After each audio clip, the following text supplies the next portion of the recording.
Just go to our website, WAPT.com. 6:32 right now. The Mississippi Children's Museum is teaming up with 16 WAPT to find the next child star in our area. Marcus Hunter joins us live from the museum right now with more on this talent search. Marcus?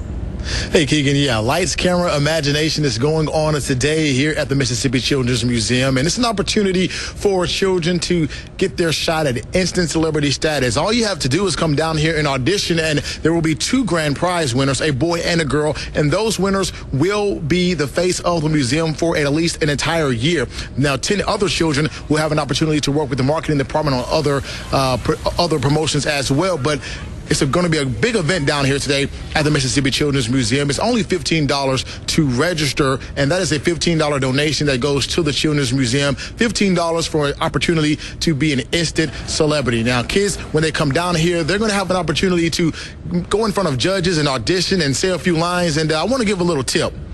So I'm going to put on these sunglasses here, and I'm not putting on these sunglasses because George Clinton, he is in town this weekend. And, I'm excited about that. But if you come with a prop, then it may help your chances of maybe making the cut. One of the winners last year, he came dressed up as a Dr. Seuss character, and he helped him out. But if you want to get an opportunity to come down here at the Children's Museum, then do that. Reporting from the Mississippi Children's Museum, Marcus Hunter for 16 WAPT News. That's a good look, Marcus. I think you should wear those glasses on the floor next time.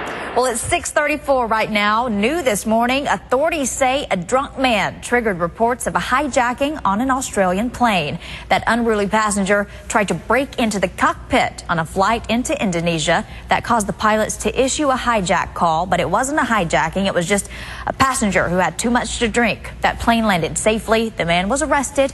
No one was hurt. An investigation is underway this morning in an apparent murder-suicide. A Hinds County Sheriff's deputy and his wife were found dead in their Rankin County home. Deputies discovered the bodies of Chris and Amber Smith in their bedroom. Deputies say the two had been arguing Wednesday night right before someone fired shots. I wasn't even aware of the situation last night. No, I didn't even hear gunshots. The couple's 2 young children were in the home at the time, and authorities say they ran to get help from a neighbor. Well, the couple captured in Georgia after touching off an Amber Alert in Mississippi is back in Lowndes County. Investigators say Donald Harris and Allison Studdard took off with their 2-year-old daughter after their 7-month-old child was found dead. Police in Georgia arrested them during a traffic stop. They face felony drug charges after deputies found crystal meth in their home. Authorities say it could be weeks before we learn how the infant died. This morning, we're learning more about a break-in of the Jackson Police Department's evidence locker. Tiffany? Keegan, police say someone broke into that locker on Jefferson Street. Now, authorities say someone stole hundreds of dollars worth of evidence from one of these barns. Detectives say someone popped the lock off the door and went inside. It's something that happened. I don't think everybody who's involved with these cases, because this happened, will automatically go free. Police say several items were stolen, including generators, air compressors, lawnmowers, even pressure washers. They say they do not believe this theft will affect any court cases that are pending. The area has been secured with another lock. This morning, Jackson police are also investigating an officer-involved shooting. It happened at a Shell gas station on McDowell Road Wednesday night. Police say officers shot an accused gas station robber. They believe the 30-year-old man held up a convenience store on Daniel Lake Boulevard Tuesday night. When they spotted him at Shell, they say he tried to hit officers with his car, and they opened fire. Neighbors are concerned about recent violence in the area. It's not safe because if I have my grandbabies with me, I don't want to have to keep looking around because I'm afraid that somebody's going to hurt them or do something to them while I'm getting out the car trying to pump gas. Police say the man should be okay. He'll be arrested once he's released from the hospital. In Clark County, deputies arrested a man after they found a body on a county road near Basic City. Investigators identified the body as 28-year-old Sierra Sims of Meridian. We're told she was strangled and beaten to death earlier this week. Clark County deputies arrested Rodney Johnson in connection with her death. He was the boyfriend. Mr. Johnson is the last person to have seen Miss Sims alive.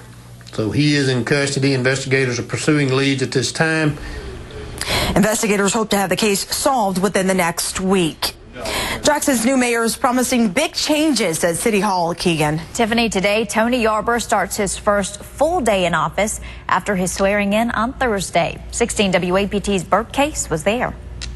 I, Tony T. Yarber. The 36-year-old former Jackson City Councilman took the oath of office from Justice Court Judge Frank Sutton.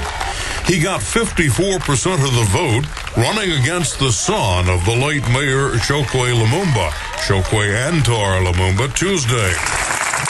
He told those who came to the inauguration in these words, "We will do what we say, and you will never be out of the loop." He said you'll find a different attitude now when you call City Hall. You'll call a city department and you'll be greeted with a great message when you call. Someone will greet you by saying, "Hello, thank you for calling the City of Jackson's Planning Department. This is Tony. How may I help you?" Former Governor William Winter was in the audience and came up to congratulate Yarber. Later, in one-on-one interviews with reporters, he promised his administration will be transparent and there will be a new emphasis on being prompt for meetings. Well, punctuality is key. I think if you say you're going to start at 10 and you start at 10:05, you lied. At his first news conference in the City Hall ceremonial office, he said he would reveal the names of some of his appointments soon. And so Tony Yarber is the new mayor of the city of Jackson. He says he wants to make it into a city where everybody wants to come and nobody wants to leave. For Case 16 WAPT News at City Hall. Mayor Yarber will attend his first city council meeting as mayor next week. They'll be discussing when and how to fill his now vacant seat on the city council. Well, it's 6:39 this morning. Let's take a live look outside at a beautiful sunrise underway over downtown